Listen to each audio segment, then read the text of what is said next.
The following feature presentation is part of the Skywalking Network. Hey. All right, so we're about to begin as soon as Sarah says. This is what you can look forward to on this hair-raising episode 507 of Skywalking Through Neverland. Can you give us some kind of a signal if you worked on Grogu's hair? I apologize to Ming-Na. I apologize to all the cosplayers who had to try to figure that one out. Action! And Bo-Katan takes off her helmet, and... Actually, it looks pretty damn nice.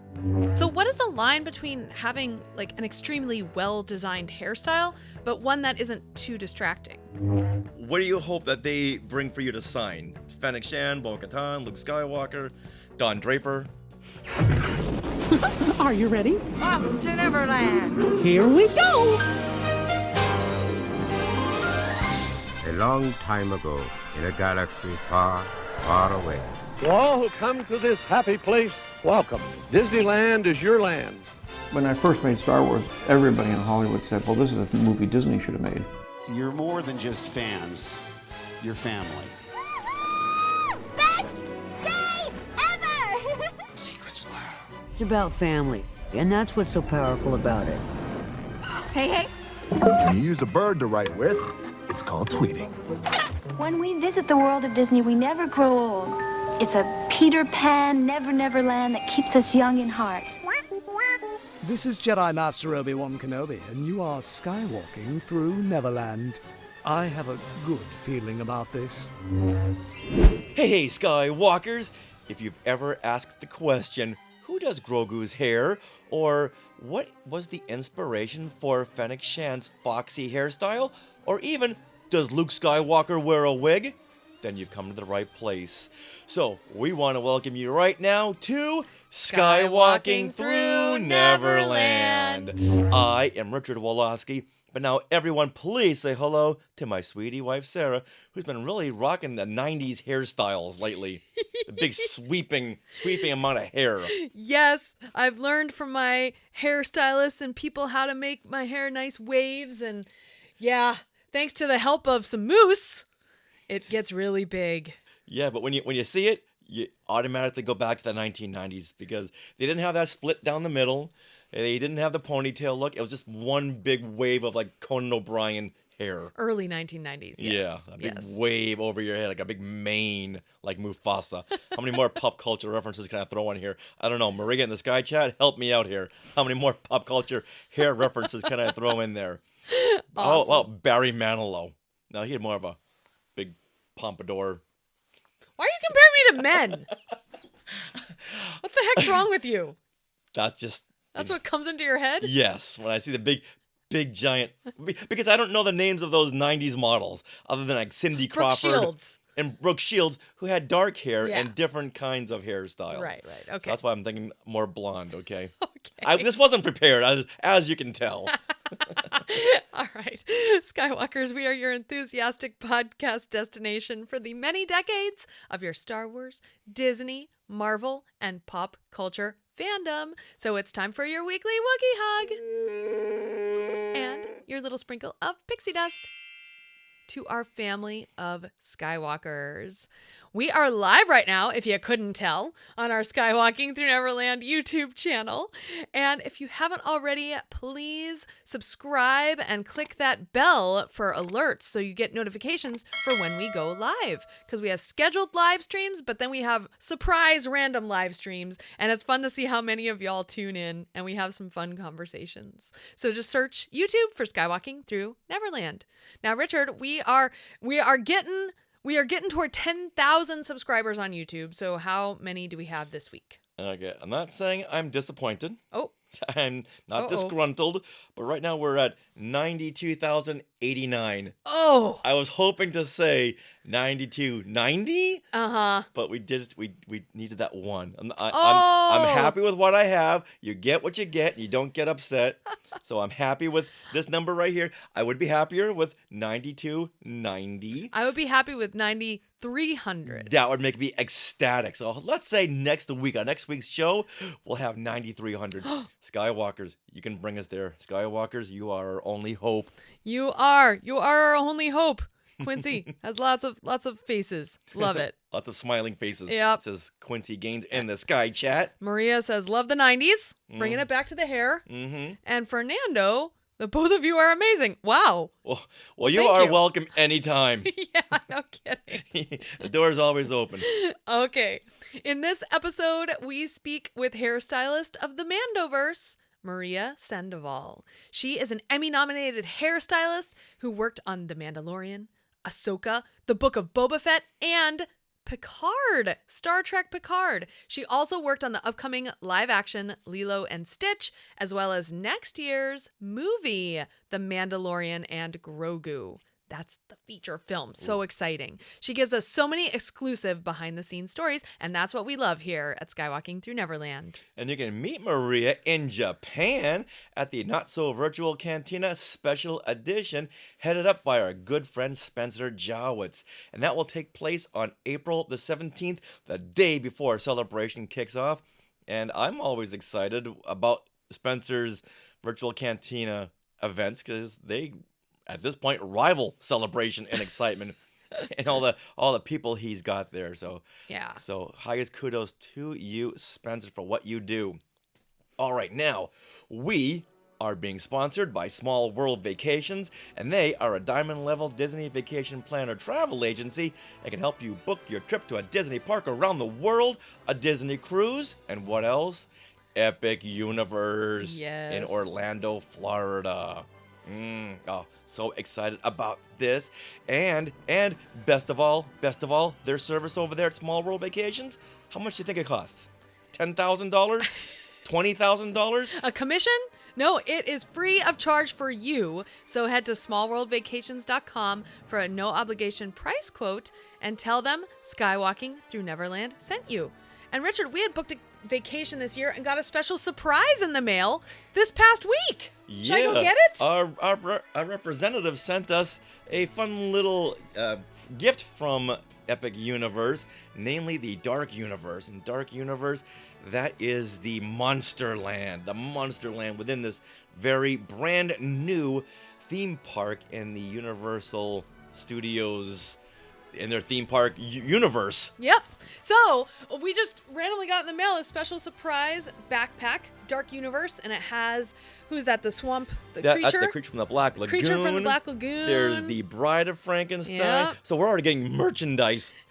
Yeah. From our representative over there at Small World Vacations. Not only is their service free, but they give you some free stuff there. They're always looking out for you. These deals that pop up, and you, as just a regular consumer, may not know about these things, but the travel agents, they're very much in tune with the theme parks, and they know when these special deals come up, and they apply them right to you. Yeah. Why would you not do? I'm going to the mall later on. I'm going to call Small World Vacations. Smallworldvacations.com. And tell them Skywalking Through Neverland sent you. We are recording this episode from Long Beach, California on March 18th, 2025. So, Richard, what happened today in Star Wars history? Well, on this date, March the 18th, but in 2017, just 8 years ago, Disney XD airs the episode Twin Suns from Star Wars Rebels Season 3. I know exactly which episode this is. I know you do, but for those who need a reminder, read this short synopsis. Okay, so Darth Maul, or as he's known now, Maul, has tracked Obi-Wan's presence to the remote world of Tatooine, where he searches the desert plains to finally exact his revenge. With a few quick strokes, Kenobi defeats Maul, who dies in the Jedi Master's arms. Kenobi then rides his dewback to check on the young boy who will someday save the galaxy with A New Hope. So you just say the name of this episode, Twin Suns, and everyone just goes right to that moment where Kenobi strikes down Maul in Two strokes. 2 strokes? I think it's 2 lightsaber strokes. Yeah. That's it. And then where do we find this information? Well, right over here in Today in Star Wars History, Volume 1 and 2. And yeah, that is our books. Richard, books. You authored them. Yes, and we got another book coming up very, very soon. There's the segue. It is. Before we move into our conversation with Maria Sandoval, we want to tell you all about WonderCon.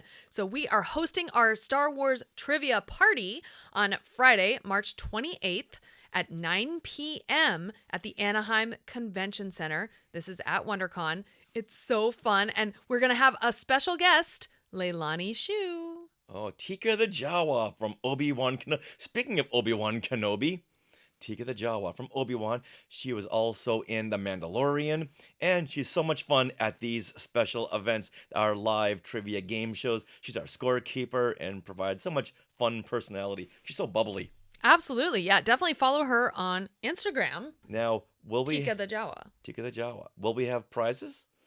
Oh, of course we will have prizes. This many prizes. Tons and tons of prizes. So please come on down. This, once again, is Friday, the 28th of March at 9 p.m., the party time. Yeah, so have something to drink and come on by. Mm-hmm. Should be fun. Oh, yes, it will be. Now, earlier that day, we will be across the street at Disneyland for the opening of Season of the Force, which is over a month-long overlay of Tomorrowland and Galaxy's Edge and really celebrates Star Wars at the theme parks. We are super excited to be covering the press event for that. Mm-hmm. Yeah. Be talking to Imagineers, getting the scoop on new merchandise. But we'll also be available that day if we want to do some kind of meetup. Just DM us. Mm-hmm. This will be a day long remembered. All right, now, speaking of conventions and celebration, while digging through past episodes, I found the infamous interview with the very reluctant John Ratzenberger, who played Major Durlin in The Empire Strikes Back, but most of you know him from Cheers. Right. Because he played Cliff Clavin, Well, the actually- know-it-all Bard patron. Yes, but most of us know him now as the voice in Pixar films. He's always one character in Pixar films, except until recently. Till recently, yeah. Yeah. All right, so we ran into him at Celebration Anaheim in 2015. So 10 years ago. Yes. So we're going to play a little bit of this clip from episode 76. And this is the end of the little mini interview where I try to get him to say, "This is John Ratzenberger, and I am skywalking through Neverland." Apparently, he wasn't good at taking my direction. Listen to this. Before we wrap this up, can we have you say, I am John Ratzenberger? No, you're not John Ratzenberger. I'm John Ratzenberger. Oh, you know what? Say, I'm George Wen, and I'm skywalking through Neverland? Well, you're not George Wen either. You're trying to be John Ratzenberger and George Wen. I think we should call security now. So then right after we spoke to him, we wrapped things up, we tried to get him to say, "Hey, this is John Ratzenberger, and I am skywalking through Neverland." But this is the best we got. Skywalking through Neverland. Well, good for you.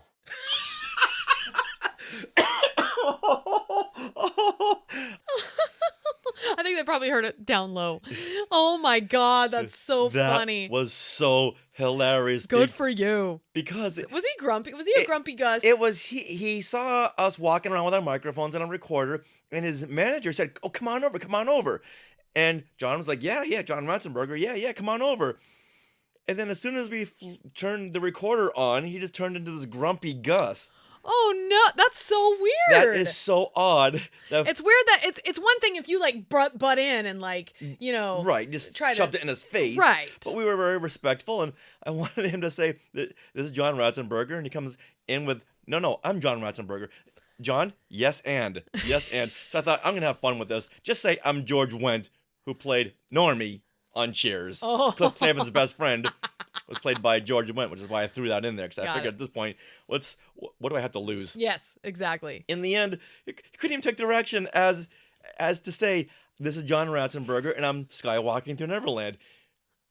That he couldn't even do that. Yeah. My gosh. All right. Well, let's go over some comments here in the Sky Chat. Maria, first of all, she has a comment that she just learned that my favorite Cheers character was in my favorite Star Wars movie, The Empire Strikes Back. Mm-hmm. Absolutely, John Ratzenberger. Now, I had been met in both. when I lived in Boston. The cast of Cheers came to Boston to do some exterior shooting. Whoa! And this was, I want to say, 1988. Okay. And at this point, we didn't have any internet, and I didn't know if John Ratzenberger was in The Empire Strikes Back. I saw his name, but he didn't look like him. He didn't really sound like him. Very bit part character. It's hard to see him. And he's always wearing that Hoth, Right. the hat. Yeah. So they had a big parade of all the Cheers cast, and I broke the barrier. I ran over to him and said, "Are you in The Empire Strikes Back?" And he just nodded yes. That's when the So you police got had confirmation. Yes, from him directly. Wow. That's when the police escorted me back. But I had to know, and he's right there. I just had to ask him that question. You are so funny. So, with all that said, come see us at WonderCon, March Woohoo! 28th at 9 p.m. for our Star Wars trivia game party. And John Ratzenberger, you're invited too. In the last 11 years of skywalking through Neverland, we've spoken with actors, authors, special effects technicians, but never a hairstylist. Until now. Maria Sandoval worked on the Book of Boba Fett, Ahsoka, and she was nominated for an Emmy for The Mandalorian, Star Trek Picard, and Mad Men. As head of the hair department, Maria has 2 very big movies coming up, including this summer's live-action Lilo and Stitch, and next summer's The Mandalorian and Grogu. And on April 17th, the day before Celebration kicks off in Japan, you can come by and say hello to Maria, get an autograph or a selfie, talk to her, or all of the above at the Not So Virtual Cantina Special Edition special event. Until then, you can meet her right now. Hey, Maria! Hi, guys. You guys are cute. We are very excited to talk to you. We love talking to anyone behind the scenes, and the fact that you're in the creative department as the hairstylist, that's amazing. Now, we know you can't say anything, but can you give us some kind of a signal if you worked on Grogu's hair in The Mandalorian and Grogu? Oh, I wish. There's a couple times I went in and said that he needed fixing, but they wouldn't let me do it. He's got 5 people with him at all times. He's a big diva. He cannot operate without 5 people. So he a hairstylist, a makeup artist? Does he have his own valet? I don't know what all those guys do, but they seem very, very, very busy a lot of the time. Well, ever since Mandalorian season 1, boom, his ego is blown up, and it's tough. It's tough. I don't get to get one-on-one time with him anymore. Oh, sad. Gotta schedule time. I mean, between him and then the guy in the helmet, there's not a lot of need for a hairdresser on this. So That's true. Oh no, never thought about that. No, but there's a ton of other people who need hair, especially in the Mandoverse. Can you just break down what you do? Like, do you work with the director, maybe the actors, and design hairstyles from the beginning? Yeah, basically, I mean, I went into this from day one, not really realizing how the process was going to work. And basically, we get a script. Usually there has already been previs art done. Brian Matias and a lot of other people at Lucasfilm, including Doug Chang, do these amazing like mock-ups, and sort of it's like just an idea to go off of for myself in the costume department.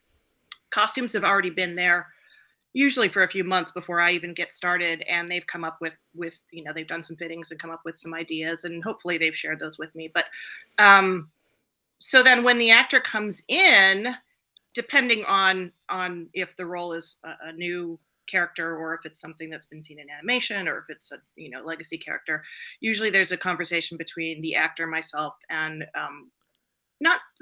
usually the director, but sometimes the director is also the showrunner. So it depends, it might be John, it might be Dave, it might be Bryce Dallas Howard. It depends on who is involved.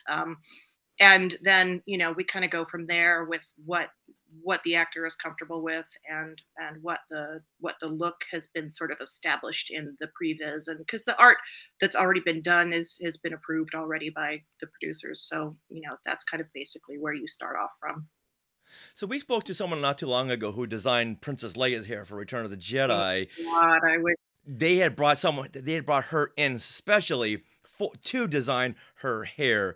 So I'm guessing Doug Chang doesn't design her hair during the conceptual designs, and they bring in someone else, or do you step in at that moment? I don't really know. I've never really talked to Doug or Brian specifically about the hairstyles. I know that Brian has sometimes changed designs based on what I've come up with. Um, but I don't know if it's just Brian and Doug and the other concept artists who are kind of coming up with this stuff out of their own heads, or if there's anybody else involved that is specifically a hair designer artist. But I just go by what they give me, and then I sort of mix and mingle and add to that. And it also depends on the actor. Like the original concept art, which you can see in some of the Mandalorian books that Doug has put out. The original concept art for Cara Dune had her with incredibly short hair, and that change was made because of what Gina Carano was comfortable with and what the directors decided they liked on her face and that sort of thing. So it doesn't mean that whatever's carved in stone, whatever's been done on paper is carved in stone. It can change a bit from there. And when you were mentioning Brian, which Brian is this? Brian Matias. He's one of the main concept artists for Lucasfilm. 9 times out of 10, it's either his art or Doug Chang's art that you're looking at.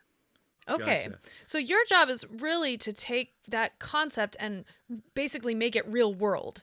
So ready for a photo shoot, but based on what the actor wants or is comfortable with, like you mentioned with Gina Carano. And I know, like, for Fennec Shand, she's like one of my favorite characters, so I just kind of want to jump right in. But Fennec Shand, her whole personality was based kind of on a Fennec fox. Was there anything fox-like that you did with the hair? Now, I can't even remember if I ever saw concept art of her, or if the first time I saw her in costume was when I kind of got a feel for her look. But obviously she's an assassin. She's not, she wasn't going to have her hair down and flowing and, blowing all over the place. She's got to be able to shoot and fight. Before I even met with Ming-Na, I just had pulled like some inspiration photos. And one of them was a photo of 2 snakes that were like fighting each other. Oh, and I liked the wow. way that looked and how I wanted to translate that into a braid. And so that's how the sort of the two braids kind of came together. But then when Ming-Na came in and we decided to do this intricate braiding process, because, she was supposed to die in the first episode and we figured let's have some fun. We talked about the fox and everything, and we sort of made a nod to that. We did some sort of pointed partings in her hair. Okay. So if you look really, really closely, at least in the first season in Mando, she has that particular look. It changed a little bit for Book of Boba Fett, for ease of day-to-day work. But yeah, there was there was a rhyme or reason to the partings for that. And like I said originally, she was just she was supposed to be killed off in the first season, and so we were like, let's do something really elaborate and fun, because it's not like we have to do it every day. And then they gave her a spin-off. So I apologize to Ming-Na, and I apologize to all the cosplayers who had to try to figure that one out. But yeah, it was a process. Yeah, and like the doll here, I've got the doll right here. Oh, I know, I love her. I have her too. So is this what you mean? They did a pretty good job with most of those dolls. There's a couple that they like kind of, simplified it a little bit. Yeah, her braid's not perfect, and also the one in the parks too. The one in the parks is not exact, but it's pretty darn close. I mean, I give them kudos for trying to figure it out. Is it exciting seeing your designs on these toys? That's like the ultimate stamp of approval. First time I had a Funko Pop, I was just like, oh my God, this is my design. Like, I designed this Funko Pop, And so I collect it. I think the first one I ever got was, I think, Cara Dune's. And so I think Cara's was the first one to come out that was one of my designs. And then, I try to collect every one that's from an actor that I've done. Most of them are signed. I don't have the client signed. I would love to get that one signed. And obviously Ray Stevenson's is not signed, but that's too bad that's never going to happen. But I try to collect all of them. And there's they're some of my proudest things is actually just having them in doll form or Funko Pop form, or every time something comes out, I buy it. It's like Of course. I would love to have Werner Herzog sign my client Funko. I know. I don't know what I would ever meet up with him again, but I'm gonna hold on to it. You never know. You know, as you can tell, Sarah is a huge Fennec Shand fan, and when we first saw her hairdo, I thought, wait a minute, would someone like her really have a hairstyle like this? And I began thinking, because Sarah won't stop talking about her, I thought maybe an assassin would have something this intricate, because they can put it up and never have to worry about it again, as opposed to having something that they got to keep on fussing with. I can tell Fennec, the character, would put this up and never have to look at it again because it's so tightly braided. And anyone that's in her line of fire is gonna look at that and go, wow, she put a lot of attention to her hairstyle, and I couldn't imagine how much time and effort she's gonna put into her assassin work. So you know what? I give up. That's the backstory. You know, we don't know exactly what her background is. Maybe there's some, meaning behind it, with whatever her culture is. I mean, Ming-Na just really wanted to have some fun with it. And we also have decided that there are definitely braiding droids in space. Oh my goodness! We've seen a braiding droid in Star Wars. Yeah. So, I mean, while Fennec is chilling out and, washing her boots or whatever, she's probably got a braiding droid that's just like gets it done really, really fast. It's the same little droids that live in Katie Sackhoff's helmet and brush her hair every time she takes her helmet off. Oh, yes. And having worn helmets before, yes, we totally understand that. Like when you take off a helmet, your hair is just a big, sweaty mess that's gobbed on your head. And the fact that she always looks like this when she comes out. I'm showing my little Bo-Katan doll. Probably at least a half an hour on the cutting room floor of them going, cut, Maria, coming in, brushing her hair. And I've heard you say in interviews before that you don't want someone's hair to be all mussed up when they take off a helmet, because that can be very distracting. But have you ever wanted just to go in there, kind of just muss it up just a little bit? Because hold on one second. Oh. Okay, Sarah, go in and put this on. Oh no. Okay. And take it off. Okay. I've got my Bo-Katan helmet here. Okay, here we go. Okay, now you're Katie Sackhoff. Mm-hmm. Okay, and action.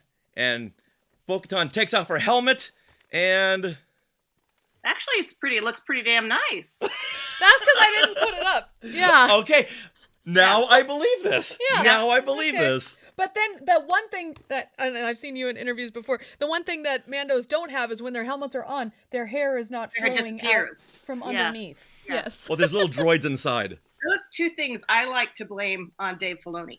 One, because in animation, every time they put their helmet on, their hair disappears. And two, in animation, every time they take their helmet off, their hair is perfect. So I just said, well, we'll just chalk it up to that's the way it is. That's the way it is in space.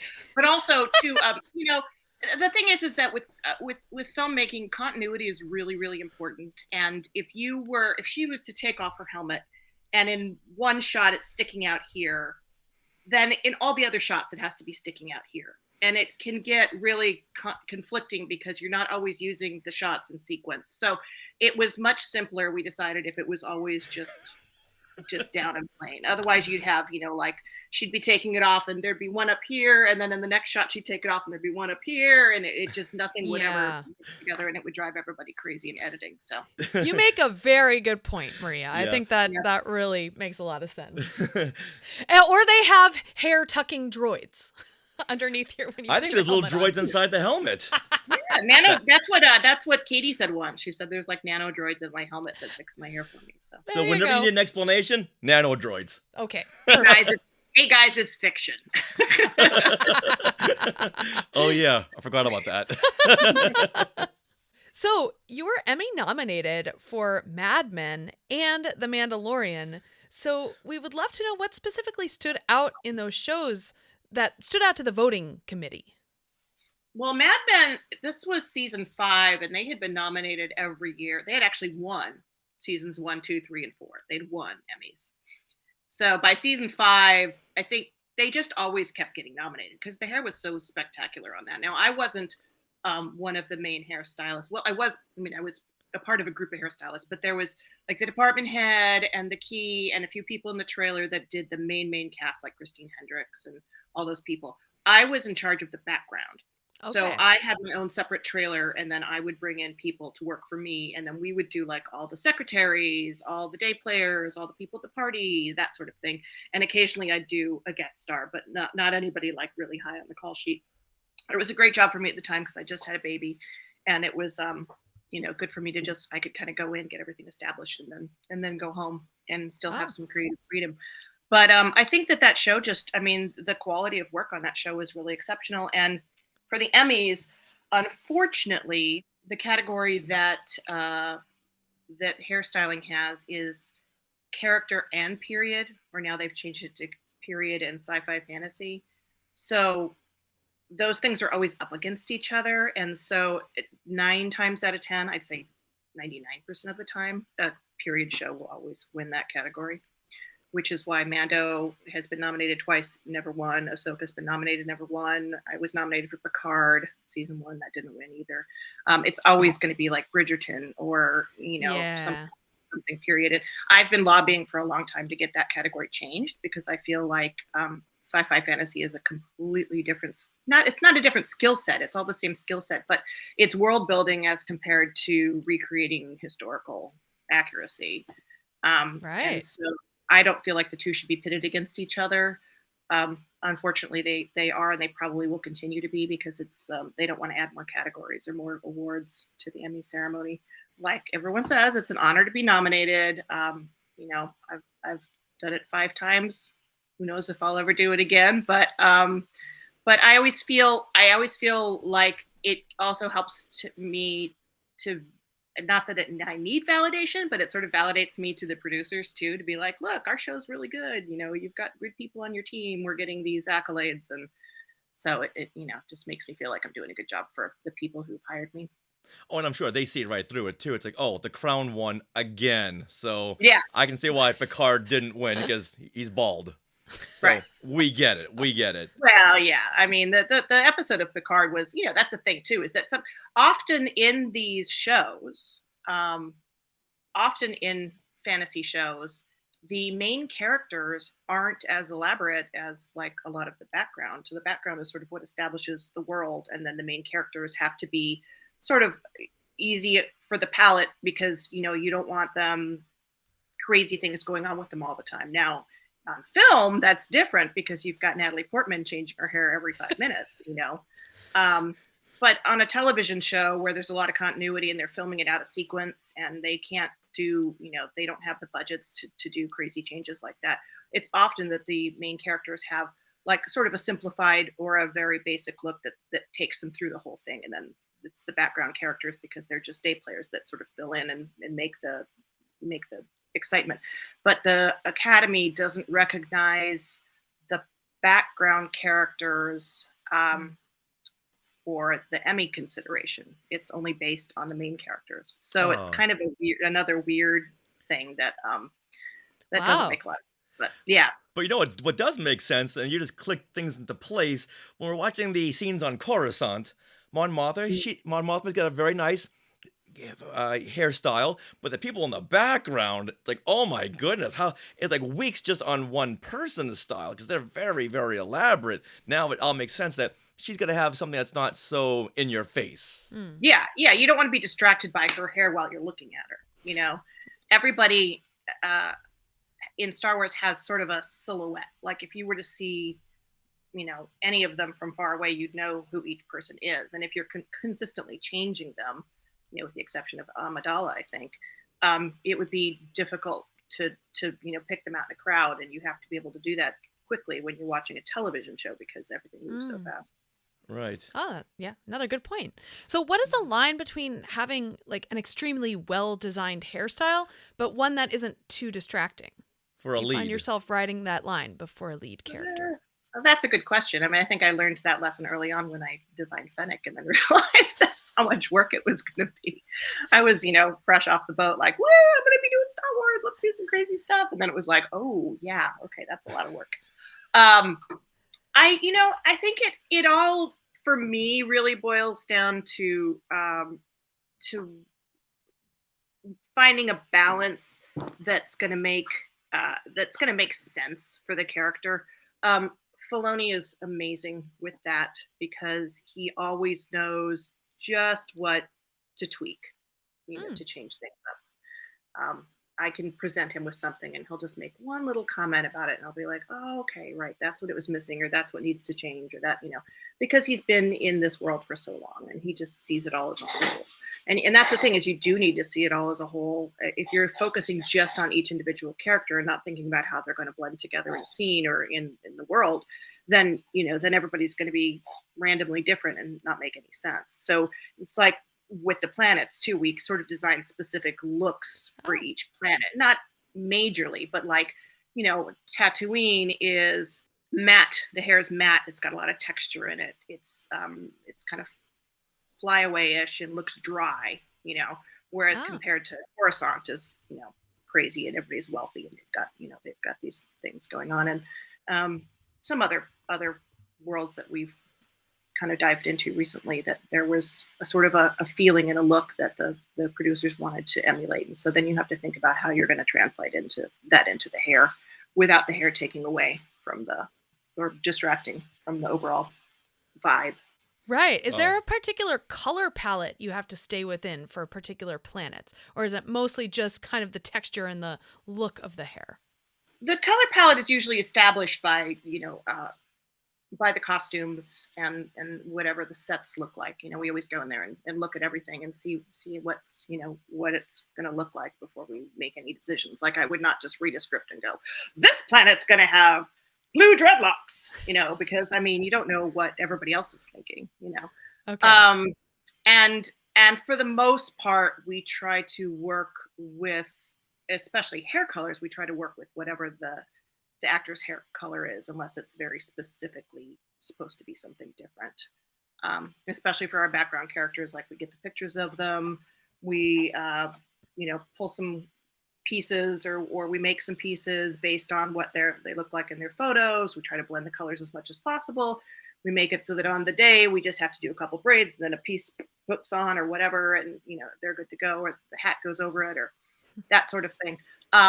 We didn't really bring crazy colors into the world until Rebels, and that's when we had Sabine with these colored hair pieces, but hadn't really ever been seen, especially in live action. There's a few. I think there's the girl in Return of the Jedi that's at Jabba's palace that has kind of the sort of orangey-ish. She's a Thelan, and she's got kind of that orangey. We call her Betsy because she reminds us of Betsy Johnson for some reason. That's like the name we gave to her character. But was she one of the new dancers in the Max Rebo band? Her?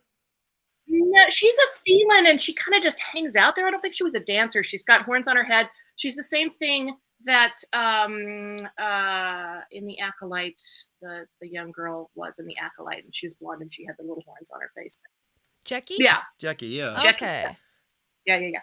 Yeah. Anyway, that race of people, and she had this kind of crazy orangish mohawk situation. There's actually a lot more of that in Return of the Jedi than you realize because it was shot so dark. And that's the other thing too, is that almost all of this is shot in like a moody kind of, there was some crazy stuff that we did, for example, like in Book of Boba Fett, in Garza's palace. We did some kind of funky hair colors and stuff like that too, but then when you see it all on screen, it all just sort of, if there ever was something distracting, usually the filmmakers would point it out. I've been told before, let's not put that person right in front because it's like too much, So, I've learned my lesson a few times, or I've had to spray something down, or, Does it make it easier or harder that most of these characters have been seen before, either in animated shows like Clone Wars or Rebels, or even Luke Skywalker in Return of the Jedi? Is that a good springboard, or does that put you into a corner? Both. It's a nice challenge because, normally when you're on you're doing a television show and dog. Dog's ready to come back in. All right. For example, say I was the department head of hair on A New Hope, and you've got Han and Luke, And basically they both just have like dude haircuts. I mean, they're era appropriate, but they're just sort of like dude haircuts. Every day you go in and you style the dude haircuts so they all look the way they do in each shot, and it all makes sense in sequence, and it gets messed up when it gets messed up, it gets wet when it gets wet, and everything, that's fine. But then sort of on the day-to-day, creatively, you're not really doing anything, with Han and Luke that's necessarily groundbreaking, or in some ways, you're not sort of stretching the boundaries or doing anything with your skills that's outside of your basic skill set. But then when I was presented with having to reproduce Luke, that's a completely different story. Because now we're not just reproducing exactly what his hair looked like, but what people perceive his hair to look like. So like when you think of Luke Skywalker, you might think of something in your mind of what he looks like. But then if you look at him in really, really, really heavy detail, some of those things might be slightly different, like his hair color. I actually had a conversation with Mark Hamill and asked him, did they darken your hair for Return of the Jedi? Because if you look at him in Return of the Jedi, his hair looks kind of almost a sandy brown. But if you look at him in A New Hope, his hair is pretty much blonde. And he said, no, they didn't darken my hair, because I thought maybe it was a character choice. It was like, maybe they darkened his hair to make him seem a little more like, Mr. Jedi Man and everything. And he said, no, I just got so blonde in Tunisia that for the first film, my hair was really, really light. And by the time we filmed Return of the Jedi, we were filming inside almost completely. And, I had winter or whatever, and his hair's gotten darker. So, taking things like that into consideration, like choices like that, his hair was kind of a little bit of a bowl cut with a slight mullet in the back. It's not something that we're gonna do here on a regular basis, but people know what it looks like, and so it had to match. Right. And it was like trying to find that balance between it looking natural and it also looking like this hairstyle that was established in 1977, so that when people look at it, they go, oh yeah, that's Luke. Right. Yeah. But also, also dealing with someone else's head shape, someone else's hair, someone else. Yeah. That's what I was going to think about. Like, everyone has cowlicks in different places. Like, I've got 2 right up front. But I got 16. Yeah, I'm sure. And Mark Hamill, I'm sure his hair was different from the actor who portrayed him on set in The Mandalorian. So, yeah. In the Book of Boba Fett as well. And was that a wig or was that his hair? The gentleman who played Luke? Yes. That was a wig. We actually had him completely shave his head for us. Wow. So that we could, recreate shape, direction, everything. That wig maker made everything go in the right swirls and everything that was based off of what Mark's hair looked like. Which is funny because when Mark got to set and saw him, he was like, wow, you got the hair right. And he was like, this is a wig. Wow. Yeah, I'm when I was a kid, I would always bring in a picture of Luke Skywalker to the barber and say, I want to look like this. So I know what Luke Skywalker's hair looks like. And when I saw him in the Book of Boba Fett and The Mandalorian, it's like, they got his hair. All right, good. Oh, R2 is there too, but they got his hair right. Yeah. I was so happy about that. Wow, that's a wig. That's dynamite. That really is. It's wow. An amazing wig maker who made that for us, who was one of the best in the business. And we had to do a lot of tests to make sure the color was right and everything. And cutting it was probably one of the scariest days of my life. Cutting the wig? Yeah, because once it's done, it's done. You can't, you could add hair, but it takes weeks to change something. So it was really put my skills to the test. So did you have to work with the wig maker to help design it, or she looked at it and said, yeah, I got it? No, the wig maker, I gave him some direction, and there were some things that we specifically had him do. It was actually a 2-piece wig, so the bottom was separate from the top, so that when the actor moved, there wouldn't be like any buckling in the back. And we sort of changed the benefit to using a wig and also using shaving his head was that we could change his hairline and make it match up to. So the wig, and that's the skill of a good wig maker, is that they can look at those pictures, from 1977 and really see where the hair lay and how far forward or how far back. And then, when you put it on, you have to make sure it's in the right position every single time. Well, just when you thought you knew everything. Wow. We're looking Yeah. at that picture, and it does not look like he's wearing a wig. That's dynamite. That is Emmy worthy right there. Come on, Academy. You know what? Just skip to the Oscar. Now let's go back a little bit. I want to know how you got your job in the Mandoverse, 'cause I'm sure this is a very coveted position. Yeah, it's an interesting story. I've been obsessed with Star Wars like everybody else since I was a child. I was 6 when A New Hope came out, and my sister and I walked to the movie theater 14 times that summer to go see it. It was just like, this was different, this was new, this was interesting. Everything we got for Christmas was Star Wars, related, and it was just a thing, and it sort of became a family thing between my sister and my father and I. We always really, really loved and enjoyed the franchise, to the point where a few years, I don't remember what year that was, 2018, I think. I was on location in New Orleans, and I went and got a tattoo of Princess Leia, sort of as the Virgin Mary. Oh. The traditional, Virgin of Guadalupe with the halo and everything. And then so at the top was the Death Star, and then at the bottom was, the droid and all this kind of stuff, the little things going out. And I was back home, and I was talking to a friend about it, and I was like, oh, I just got this tattoo. And she goes, oh God, you really love Star Wars, don't you? And I said, yeah. And she goes, you should talk to my boyfriend. And I knew her boyfriend. He was a special effects makeup artist. And I said, oh, really? Why? And she's like, well, I can't really say, but there might be something coming up that might have something to do with that. That's a TV show, but I can't really tell you, but you should talk to him. So I was like, okay, cool. So I reached out to him immediately and was like, hey, I heard that there might be something that I might be interested in. And he knew me. He'd hired me before on Avengers, and he knew I was creative, and but we had never worked really closely together. And so he was like, yeah, let's meet up, let's talk. Met him for coffee, and we were talking about it. And finally, I just looked at him and I said, here's the deal. I'm sure you can find 20 more people in this town who have a better resume than me, who have done more work, who have department headed more, who have accolades and Emmys and all that sort of stuff. I said, but you are not going to find a single person in this town that knows the subject matter the way I do. I said, if you want someone to do Star Wars, I'm your person, because I know it. I've lived it my whole life. It's, and he was like, okay, cool, got it. All right.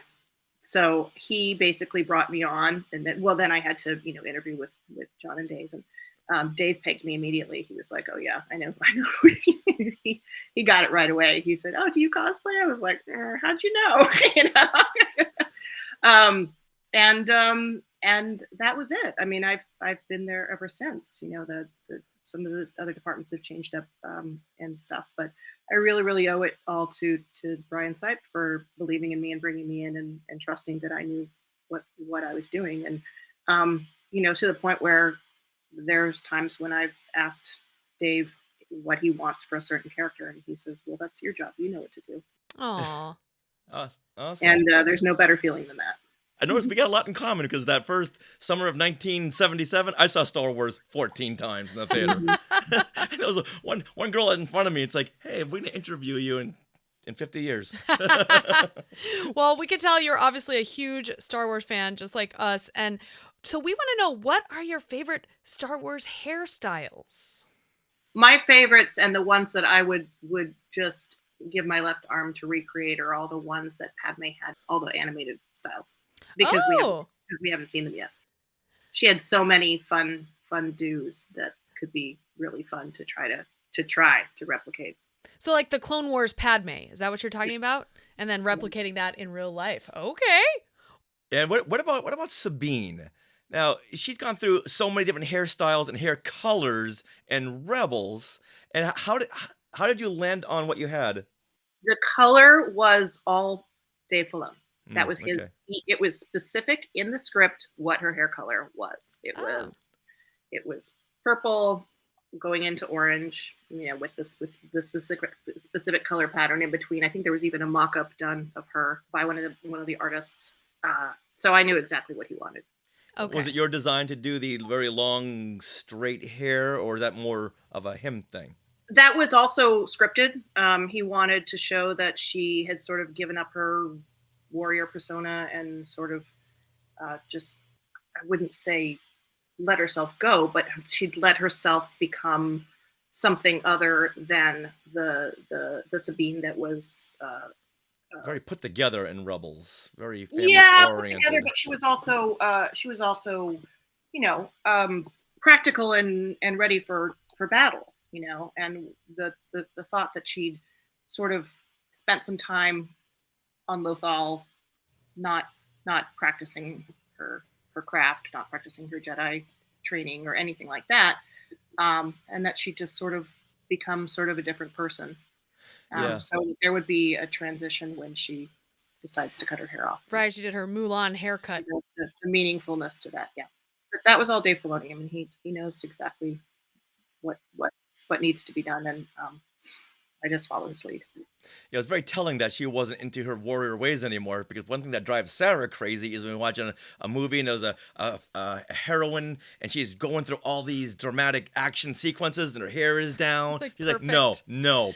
Her hair would be pulled back. She would not have long hair. And it drives me crazy too. It really does. And I have to argue for that a lot, because a lot of the times, not in this particular genre or this particular franchise, but in other franchises or other shows, you know, they just want everybody to look sexy all the time. And it's that's not, you know, it's not realistic. But sometimes my job is to just give them what they want. But in this case, I always feel like I'm heard if I have an idea or reason why someone would wear their hair a certain way. I'm always given the grounds to state my case. Well, that's a tip of the cap if they trust you. That's Yeah. especially someone like Dave Filoni and Jon Favreau, who are, I'm guessing they're in there and fixing every little tiny detail.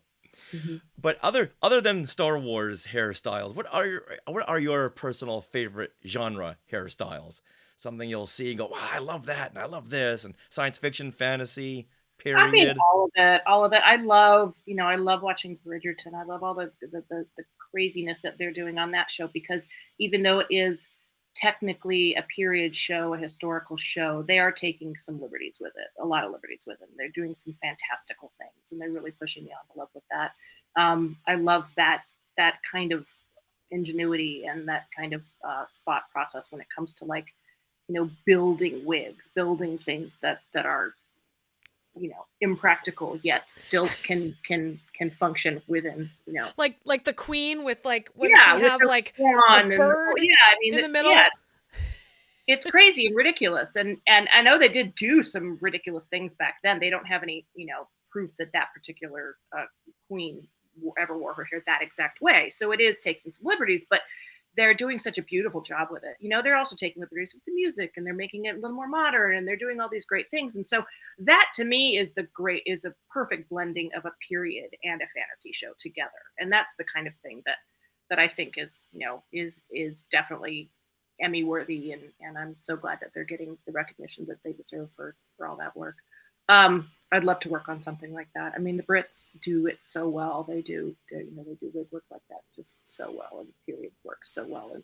And you know, I feel like, although I probably have the skill set to do it, I still have a lot to learn, and would love to be on a project like that would help me to stretch in different directions.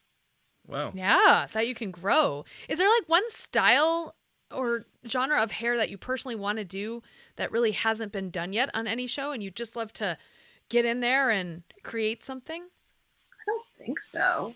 I mean, even like one of the styles, one of the things that I was obsessed with for years and years was some of these indigenous African tribes that do the mud clay in their hair. And for the longest time, I wanted to do something like that. And then Camille Friend and her team did it on Wakanda, and it was incredible. They did beautiful, beautiful work. So, I mean, I think I've seen everything that I would like to try done, but, you know, I think there's ways to interpret those things and bring them into something else. Like, I'd love, you know, like I said, every time we get to go to another planet or another galaxy, it's fun to kind of envision what that would look like. And I really hope that I get to do that again. So between projects, do you take a trip somewhere foreign or read books just to really stimulate your Craft. potential of the next character or series? How do you come up with ideas? A lot of ways. Just scrolling through Pinterest is always a good one. But honestly, between projects, well, what happened is when we had this big strike, and nobody was working and nobody was doing anything. I have ADHD and just I need to focus on something in order to not go crazy. And after having been through the pandemic and done a lot of Legos and puzzles and all that kind of stuff, I certainly wasn't going to start exercising. So I just started going through all of my supplies and making random hair pieces, just the kind of the stuff that I would be making if I were working, but sort of trying to make it a little more like user friendly, sort of consumer friendly. And I found a great audience with the people who were going on the Galactic Star Cruiser. Oh my gosh, that's amazing. And so I started making these sort of custom made to order one of a kind hair pieces for original characters for these people that were doing their own little thing and going on the Star Cruiser. And sort of also at the same time was practicing and trying to change things and trying to see what would work for eventually going back to work. So that's kind of what I'm in that's what all this is here. This is all Kanekalon, which is basically braiding hair. Ah. And I sort of spend my time when I'm not working playing with it, just sort of coming up with different braids and techniques and ways to make it easier to put on or faster to put on. Or actually next weekend, the 22nd of March, I'm going to be selling them at Inland Empire Strikes Back, which is a con that's happening in Riverside, California. And so people there have the opportunity to buy a hairpiece and also have it put on by me if they'd like.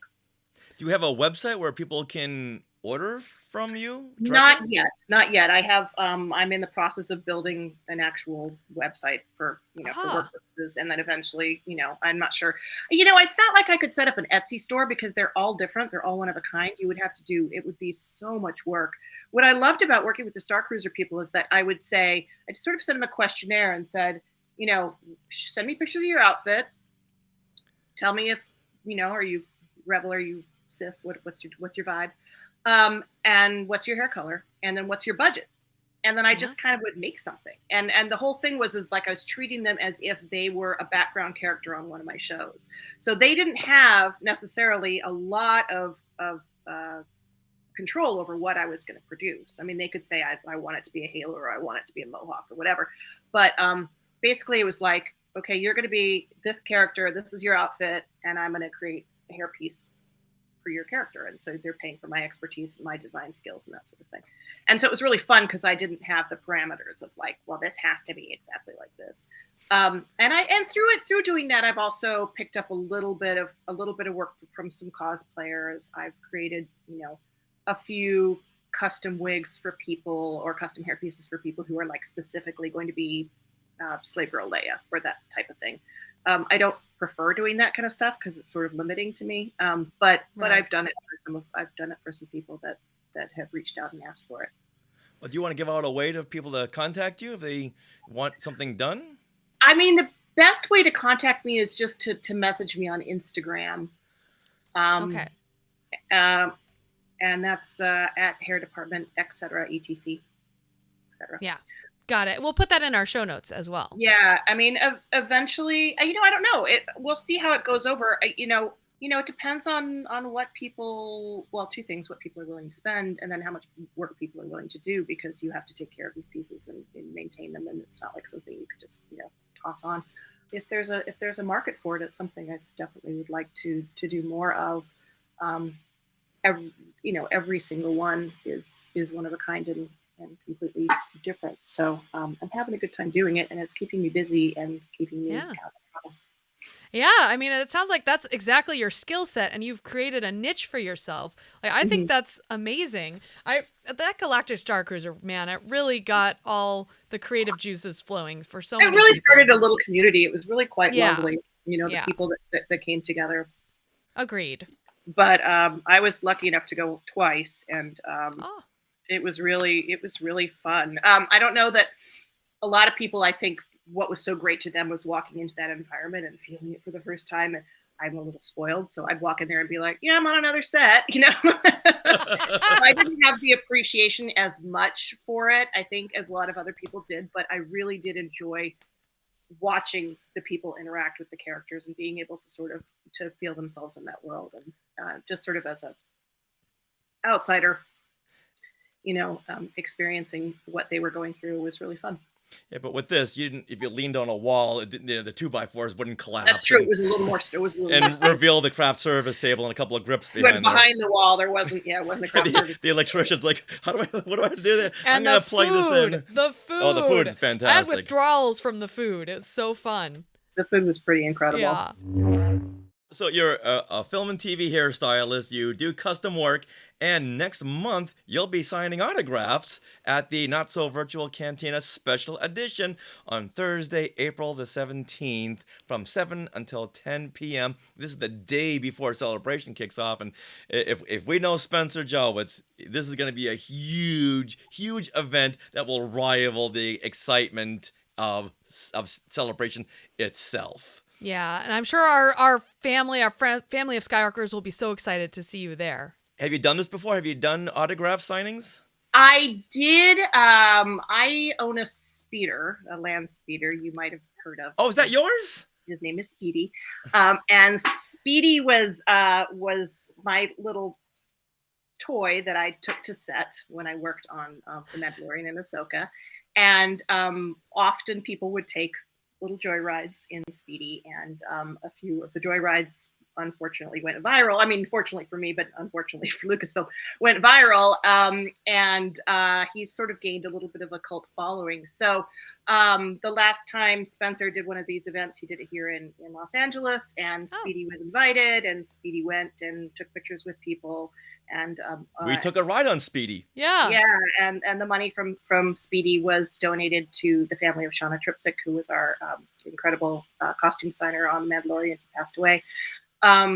So I've been to one of these events, not to promote myself, but so Speedy could be seen. I obviously can't bring him to Japan. I am bringing him to the Riverside convention.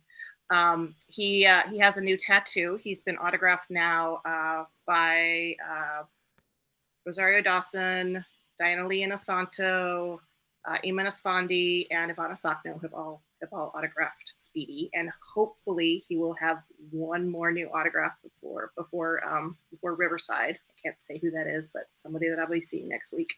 Who is it? Who is it? And people are enjoying. We raised some money. We got him souped up. He's sturdier now. He can hold more weight. He can go a little faster. So he's not as delicate, and people can actually sit in him. And I'll be bringing him, like I said, to Riverside, not to Japan. But it's actually a good way for me to interact with people, because I'm not the kind of person that's normally in the spotlight. So it's really hard for me to sit at a booth and be like, hey, come meet me.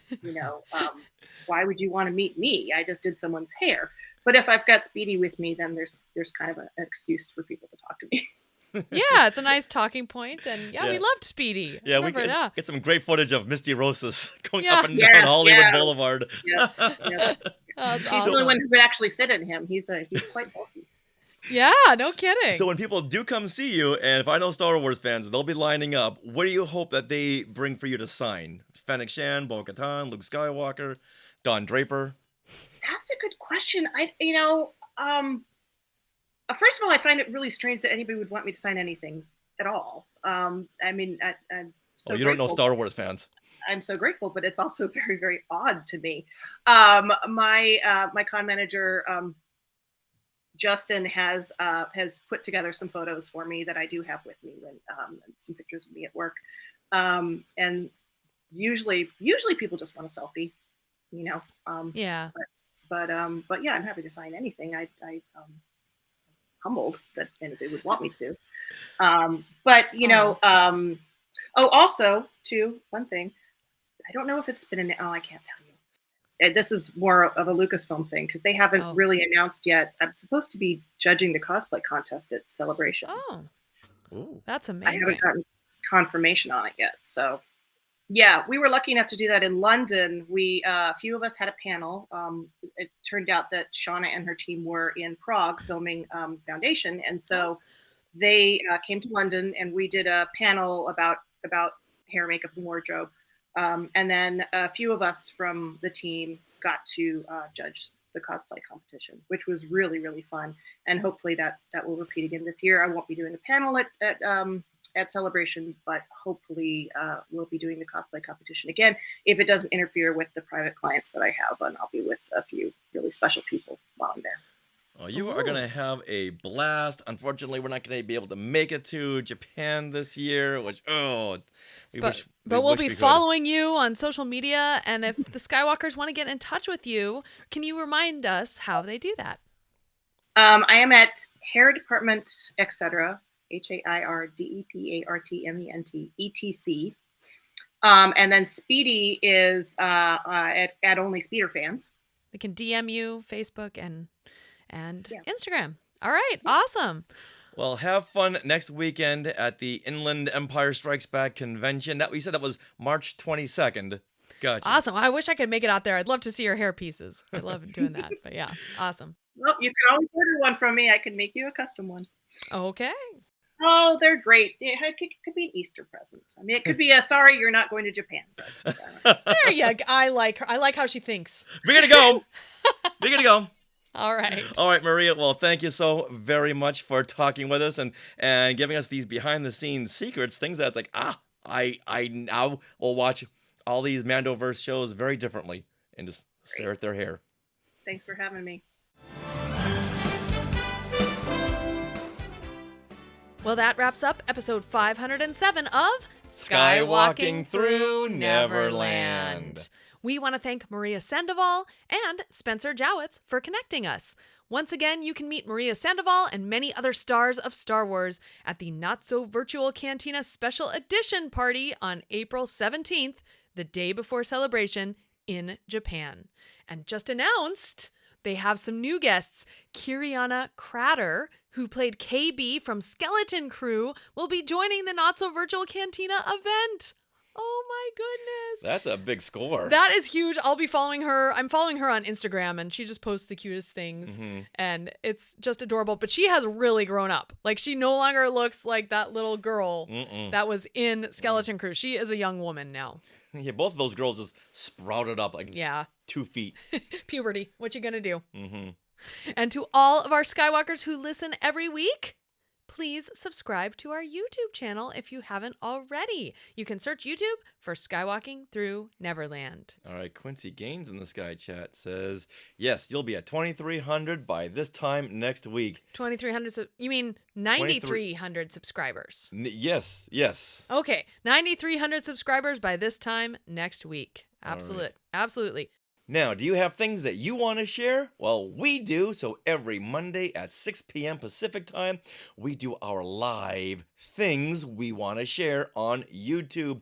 That's when we go on, we share with you what we did that week, any kind of movies that we had seen, any premieres, anything we had gone to at the Disney parks, new merchandise. We have a lot of trivia games. Then we invite the Skywalkers to come on up and share what they've done that week or any new merchandise they've gotten. Yeah, you can actually come up on screen and share, or if you're more comfortable, in the comments. And this Monday, the 24th of March, we're going to be doing a fun Snow White roundtable. Live action Snow White. Yeah, we're seeing it tonight. We are. We're heading there right after this to go to the movie theater. And yeah, I'm very curious. I'm actually really glad we have a screening because I want to check this movie out. Oh, me too. I want to see if it's as good as people are posting on social media, or is it just because they were invited by Disney to the premiere? Yeah, I think you know that answer. All right, now, are you interested in our books? Well, autographed copies of Today in Star Wars History Part 1 and 2 and and Skywalking Through My Fandom, the interactive notebook. They are available now from skywalkingthroughneverland.com/book, and that's also where you can find our next book now in production. That's right. Would you like to support Skywalking Through Neverland? You can consider supporting us through the Skywalking Force, our Patreon. Patreon has been doing a lot of updates over there, and we've been trying to update our page and change with them. So go check it out if you haven't already. You can go to skywalkingforce.com. And if you become a Patreon member, the Skywalking Force has access to bonus content in the form of our Zoom and StreamYard discussions on past Disney Plus shows like Skeleton Crew, coming up Snow White. You'll also get a coupon code to use for our books, and this bonus content begins at only $5 a month. You also get shout-outs on Skywalking Through Neverland every month as well. So head to skywalkingforce.com, have a look at the options, and thank you so much to those of you who are already part of the Skywalking Force. We also want to thank our sponsor, Small World Vacations, for their continued support. Thinking of a trip to a Disney park, a Disney cruise, or to Universal Studios' new theme park, Epic Universe? Well, you can fill out a Get a Quote form at smallworldvacations.com today. Their vacation planning service is free of charge. So head over there and tell them Skywalking Through Neverland sent you. We are part of the Skywalking Network. Skywalker's Academy coming in at the right time. Woohoo! And you can find other great shows there like Talking Apes, Star Warsologies, the Max Effects Podcast, the Neverland Clubhouse, Totally Tell Me Everything, and the YouTube shows Collectopolis and Today in Star Wars History. There's a new Talking Apes coming your way very soon, as well as a new episode of Collectopolis. Nice. Things are in the works. And Star Warsologies is constantly posting shows every 2 weeks or so. Mm-hmm. And they're also going to be sharing a Disneyland day with a scientist. So they're going to check out like science in the parks. Lots going on over there at the Skywalking Network. Mm-hmm. And as Skywalker's Academy says, or Sky Nuts. Either Skynet or Sky Nuts. That kind of works. That does very much work. Now, don't forget to stick around for bloopers and other fun bits that didn't make it into the show. Like that. That didn't make it into the show. And always remember to fix up your hair before watching the show. Do you like it? I love your hair. Oh, man. And Neverland on Alderaan. Okay. Excellent. Give me the command. Clappy claps.